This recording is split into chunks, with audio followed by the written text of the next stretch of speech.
ಮದ್ದೂರಿನಿಂದ ಧರ್ಮಸ್ಥಳಕ್ಕೆ ಬರುತ್ತಿದ್ದ ಖಾಸಗಿ ಬಸ್ಸೊಂದು ಮಂಗಳೂರು-ಬೆಂಗಳೂರು ರಾಷ್ಟ್ರೀಯ ಹೆದ್ದಾರಿ 75ರ ನೆಲ್ಯಾಡಿ ಸಮೀಪದ ಲಾವತಡ್ಕ ಕುರುಮೇರು ಎಂಬಲ್ಲಿ ಪಲ್ಟಿಯಾದ ಘಟನೆ ಡಿಸೆಂಬರ್ 19ರಂದು ಮುಂಜಾನೆ 4:30 ವೇಳೆಗೆ ನಡೆದಿದೆ. ಘಟನೆಯಲ್ಲಿ ಗಂಭೀರ ಗಾಯಗೊಂಡಿರುವ ಮೂವರನ್ನು ಮಂಗಳೂರಿನ ಎಜೆ ಆಸ್ಪತ್ರೆಗೆ ದಾಖಲಿಸಲಾಗಿದೆ. ಉಳಿದಂತೆ ಸಣ್ಣಪುಟ್ಟ ಗಾಯಗೊಂಡಿರುವ 10ಕ್ಕೂ ಹೆಚ್ಚು ಮಂದಿ ನೆಲ್ಯಾಡಿ ಅಶ್ವಿನಿ ಆಸ್ಪತ್ರೆಯಲ್ಲಿ ಚಿಕಿತ್ಸೆ ಪಡೆದುಕೊಂಡಿದ್ದಾರೆ.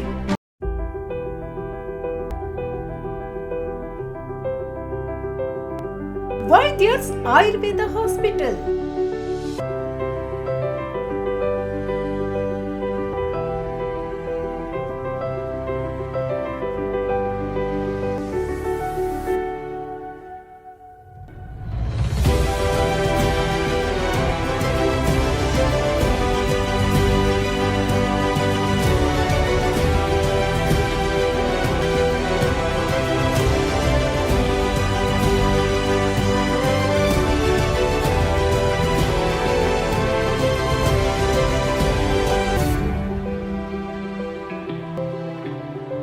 Any specialized Ayurveda treatment program,